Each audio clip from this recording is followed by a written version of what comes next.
हमारी पुलिस और administrative officers वहाँ पे समय रहते पहुँचे और उसमें जो मेजर डैमेज थी उसको बचाया गया। फिर भी दोनों पक्षों की तरफ से पथराव किया गया और कुछ दुकानों को भी जलाया गया और कुछ व्हीकल्स को भी टॉर्च किया गया। लेकिन शाम को 8, साढ़े 8, 9 बजे तक आते आते सिचुएशन पे कंट्रोल पा लिया गया था। और जो सोहना की घटना है उसमें कुल 5 व्हीकल जो हैं वो जले हैं और 3 दुकानें जलने की बात सामने आई है। रात को हमने जैसे ही सिचुएशन पे कंट्रोल हुआ तो एक तो फायर टेंडर से सारी के सारी शॉप्स और व्हीकल्स जो जली हुई थी उनकी आग बुझाई गई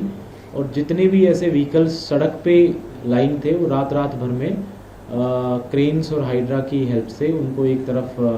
ले जाया गया। उनकी पहचान शिनाख्त कर ली गई है, उसकी रिपोर्ट भी सरकार के पास भेजी गई है और गवर्नमेंट की तरफ से घोषणा की गई है कि जिन भी लोगों की संपत्ति का प्रॉपर्टी का नुकसान हुआ या जो लोग इंजर्ड हुए हैं जिनकी डेथ हुई है उनको सरकार मुआवजा देगी। तो उस बारे में भी सरकार के पास हमने रिपोर्ट भेजने का काम कर रहे हैं, रिपोर्ट बनाई जा रही है। पैरेलली कल हमने सेक्शन 144 भी लगा दी थी क्योंकि जैसे ही नूह के इंसिडेंट का पता चला तो हमें अंदेशा था कि गुरुग्राम में भी इसका स्पिल ओवर आ सकता है और इसके देखते हुए 5 या 5 से ज़्यादा लोगों की गैदरिंग जो कोई अनलॉफुल कॉज के लिए हो और वेपन्स के साथ हो उसको प्रोहिबिट कर दिया गया था। साथ ही चूँकि काफ़ी सारे इंटरनेट के ज़रिए इस तरह के रूमर्स और इस तरह के मैसेज सर्कुलेट किए जा रहे थे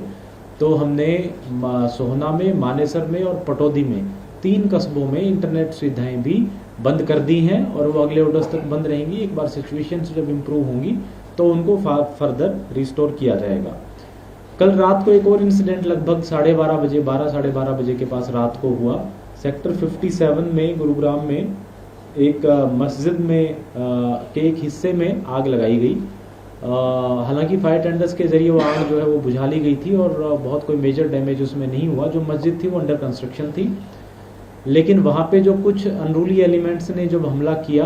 और उनके पास वेपन्स भी थे तो वहाँ पे मस्जिद में जो एक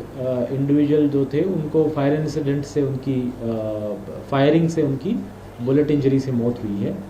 मृत्यु हुई है। और जो दूसरे इंडिविजुअल थे वहाँ पे उनकी आग लगने से उनको जो चोटें आई, इंजरीज हुई, उसको लेकर के उनको अस्पताल में भर्ती कराया गया है। इस सिलसिले में पुलिस के द्वारा कुछ लोगों की पहचान की गई है और 5 लोगों को राउंड अप भी किया गया है। बाकी लोगों के पर भी दबिश दी जा रही है और वहाँ पे सिचुएशन, मैंने आज अभी दोपहर में ही वो साइट विजिट की है, सिचुएशन अभी पीसफुल है और नॉर्मल है।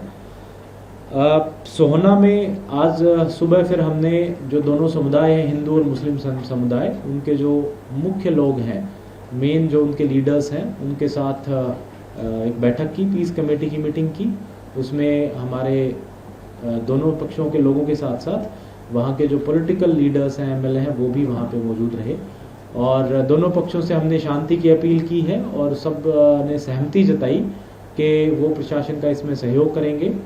और इस तरह का कोई भी अनरूली एलिमेंट चाहे किसी भी कम्युनिटी का हो, अगर कोई ऐसे प्रयास करता है तो उसकी सूचना हमें देंगे। सोहना में काफ़ी हद तक जो नॉर्मल सी रिस्टोर हो गई है और मार्केट वगैरह भी वहाँ पे खोल दिए गए हैं। हमने एक फ्लैग मार्च भी वहाँ पे किया और वहाँ जो है यातायात वगैरह और बाकी चीज़ें अब नॉर्मलाइज हो गई हैं और हमें उम्मीद है कि आगे भी इसी प्रकार से सिचुएशन नॉर्मल रहेगी।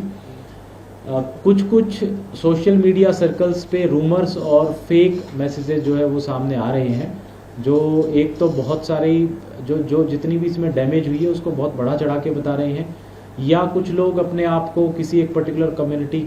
की तरफ से बताते हुए क्लेम कर रहे हैं और उकसा रहे हैं लोगों को कि भाई आप बड़ी संख्या में एकत्रित हों, हमें बदला लेना है। इस तरह की खबरें भी हमारे पास आई हैं। तो जो हमारा आईटी सेल है उस पर नज़र रखे हुए और जो ऐसे सब एलिमेंट्स हैं इनके खिलाफ क्रिमिनल केस दर्ज किए जाएंगे और सख्त कार्रवाई की जाएगी। मेरा सबसे यही आग्रह रहेगा, रिक्वेस्ट रहेगी कि अफवाहों से बिल्कुल ध्यान ना दें, क्योंकि ऐसी सिचुएशन में पर्टिकुलरली जब कम्युनल टेंशन्स होती हैं तो अफवाहें बड़ा एक रोल अदा करती हैं। अगर बहुत ज़्यादा अफवाहें, गलत अफवाहें चलाई जाएँ तो उससे हिंसा जो है, वायलेंस है, वो और ज़्यादा भड़क सकती है। इसके अलावा हमारी आगे कोशिश ये भी रहेगी कि जो शहर के ज़िले के बाकी हिस्सों में, चाहे वो गुरुग्राम है, पटौदी है, वहाँ पे भी पीस कमेटीज़ को एक्टिवेट करके दोनों समुदाय की बैठक कराई जाएगी ताकि लोगों में एक सौहार्द का माहौल बने और शांति स्थापित हो।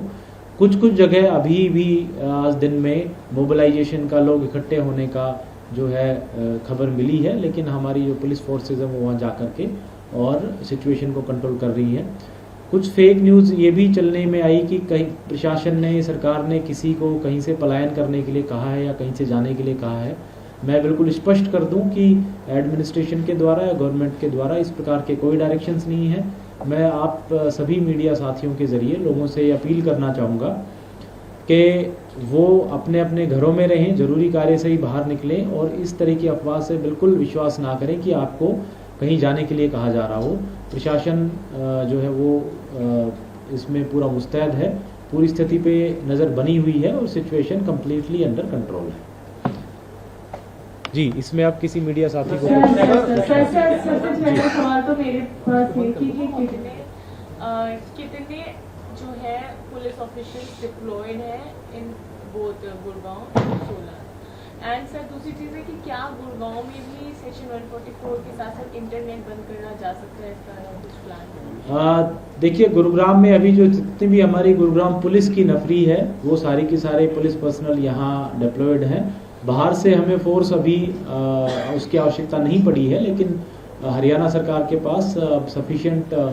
संख्या में पैरामिलिट्री और सेंट्रल फोर्सेज जो है वो RAF वगैरह पहुंच चुकी हैं और वो नूह में डिप्लॉयड हैं। जैसे ही हमें इन केस अगर कहीं आवश्यकता महसूस होती है तो हम उनको बुलाएंगे। जहाँ तक इंटरनेट की बात है, गुरुग्राम में इस तरह की सिचुएशन अभी हमारे नहीं संज्ञान में आई है, और चूँकि इंटरनेट बंद करने से कई बारी लोगों के बिजनेस पे, काम पे भी विपरीत प्रभाव पड़ता है, इसलिए हमारी कोशिश रहेगी कि चूँकि सिचुएशन वैसे भी नॉर्मलाइज हो रही है तो उसकी ज़रूरत ना पड़े, बट फिर भी अगर ऐसी सिचुएशन आती है तो हम उस पर सिचुएशन को देख के ही डिसीजन लेंगे। तो ऐसे कुछ लोगों का नाम सामने आ रहा है, चाहे मोनू मनी सर की बात करें और ऐसे कुछ लोगों की बात करें जो मुस्लिम संगठन से थे, उनके नाम सामने आ रहे हैं। क्या आप लोगों को भी ऐसी पुख्ता जानकारी है इस पूरे प्रकरण में इन लोगों की भूमिका अहम है सर? देखिए, उसकी जो जांच, इसका जो मुख्य केंद्र बिंदु है वो नूह है, और नूह पुलिस के द्वारा और वहाँ पे इनफैक्ट काफ़ी सीनियर ऑफिसर्स भी सरकार के द्वारा भेजे गए हैं, उनके द्वारा इसकी जांच की जा रही है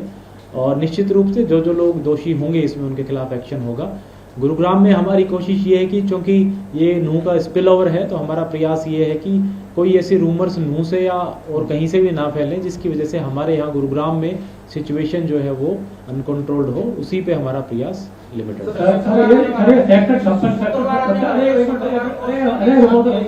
शुक्रवार आने वाला सर, अभी और जुम्मे की नमाज भी होने वाला सर, उसके ऊपर शांति रहेगी, बनी रहेगी और प्रशासन उसके लिए मुस्तैद है। बिल्कुल, उससे पहले हम सारी पीस कमेटीज की मीटिंग करेंगे, जो मुख्य मुख्य हिंदू संगठन है और जो मुस्लिम संगठन है, उनकी बैठक करके और ये इंश्योर कराया जाएगा कि वो हर बार की भांति जैसे गुरुग्राम में शुक्रवार की जो नमाज है वो शांति प्रिय तरीके से पढ़ी जाती है, इस बार भी कहीं भी दिक्कत ना हो। और जहाँ जो कुछ पब्लिक प्लेसेस हैं, 3-4 जगह जहाँ पे नमाज होती है, वहाँ भी सफिशिएंट मात्रा में पुलिस फोर्स और ड्यूटी मजिस्ट्रेट लगाए जाएंगे, और जो मस्जिदें हैं वहाँ पर भी जो सुरक्षा के प्रॉपर अरेंजमेंट्स किए जाएंगे।